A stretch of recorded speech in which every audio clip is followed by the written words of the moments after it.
In today's video, we're going to talk about financial goals-based planning and how to allocate your money to achieve those financial goals. Any financial plan should address three aspects. Number one is to protect yourself against planned and unplanned risks. Number two is to maintain your current lifestyle, inflation adjusted. And lastly is to get those aspirational goals such as moving into a fancy apartment, getting a fancy car, going for vacations in Rome and Paris and so on and so forth. But how do we set these financial goals? Let's find out all about it in today's video. So make sure to stick till the end. Firstly, let's talk about why should you set these financial goals. I'm sure every one of us are guilty of asking our friends and peers as to how they make their investments so that they blindly copy them.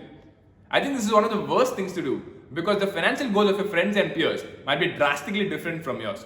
Let me give you an example. Let's consider two 20-year-olds. One 20-year-old is saving for his education and another 20-year-old is saving for her retirement. As you can see, even though these two individuals are of the same age, their financial goals planning will be drastically different. That's why it's very important for you to jot down all your financial goals which are customized for you so that you know exactly how to allocate your money. So now let's talk about how to create these financial goals. Firstly, every financial goal can be defined by two parameters. One is the amount of money that you would be needing, and the number two would be the time period after which you would want that money. Let's take retirement goal for example. An example of a very detailed and customized retirement goal would be, I want to spend 1 lakh per month after the age of 65, and I would also assume an inflation factor of about 5%. So similarly, you need to jot down all the different financial goals which are customized for you into three broad buckets. That is the short-term goals, mid-term goals and long-term goals. Examples of short-term goals could be buying a phone, a DSLR camera, going for a fancy vacation, so on and so forth. An example of a mid-term goal could be saving up for a home 5 to 6 years from now, or purchasing a car 2 to 3 years from now. And finally, examples of long-term goals are retirement, financial independence, saving up for your kids' education or marriage, so on and so forth. Once you've defined each one of these different financial goals based on the amount of money that you'll be needing and the time period after which you will be needing that money, you are set and you have completely defined your financial goals. So once you've defined all your financial goals based on the amount of money that you'll be needing and the time period after which you'll be needing the money, you can go on to the next step, that is actually investing this money. Okay, so now let's talk about how to invest the money to achieve those financial goals. To understand that, we first need to know what are the various asset classes that are available to the retail investor. Let's talk about the three main asset classes, namely the equity, that is the stock market, equity mutual funds, etc. We have the debt asset class, which has fixed deposits, savings account and debt mutual funds, and finally gold. So typically, the equity asset class has more returns, but at the same time also has a higher risk. Whereas asset classes such as debt and gold give lower returns, but also have lower risk compared to the equity asset class. So the thumb rule here would be, shorter the time horizon of your financial goal, more would be the money allocated towards safer instruments such as debt and gold. Let's say that you're saving up money to go for a vacation next year. Now it would be more prudent of you to save almost all of this money in safer asset classes such as debt instead of putting the money into equity instruments. Because if there's a strong correction next year, then your investments will take a significant hit and you might as well end up in Manali instead of going to Singapore. So the next step is to set up an investment discipline. Most of us wouldn't be having a lump sum amount to save towards a particular goal. We would be most likely saving a small percentage of our incoming salary. So the logical thing to do here is to start an SIP, which is nothing but a systematic investment plan. This would entail saving a certain amount of money towards a particular financial goal every month and take the benefit of rupee cost averaging. For example, let's say you're investing in a certain equity mutual fund. An equity mutual fund, by virtue of being invested in the stock market, will have a lot of volatility month over month.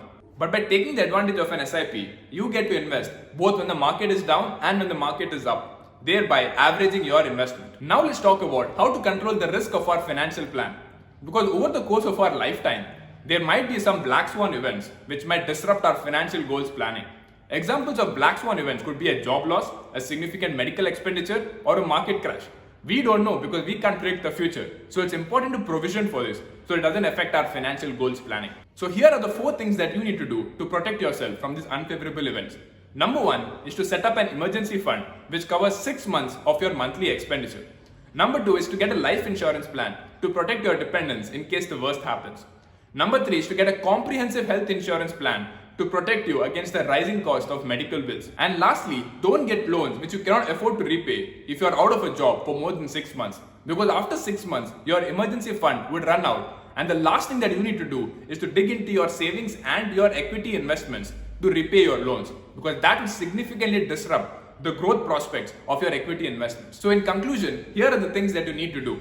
Number one is to make a list of all the financial goals that you have and divide them across 3 buckets, that is short-term, mid-term and long-term goals. Number 2 is to understand how much money you will be needing and after how much time period you'll be requiring that money to attain that financial goal. This will help you to back calculate and tell you exactly how much money you need to be saving to achieve those financial goals. And finally, have a risk mitigation plan in place through insurances and emergency funds to protect your investment. On a closing note, I would like to tell you that financial goals planning is by no means a one-time exercise. It is important to rebalance your asset allocation on a quarterly or a yearly basis as per the changing nature of your financial goals. As humans, our financial goals are definitely going to evolve over decades. So it is not possible to set up a financial goals plan for our entire lives. So it is important to rebalance your investment strategy as per the changing nature of your financial goals. So guys, with that we come to the end of this video. If you guys have any questions, please drop them in the comment section below and I will try to answer them. If you think you got some value out of this video, then please smash that like button and subscribe to our channel. Alright guys, with that we come to the end of this video. I'll see you in the next one.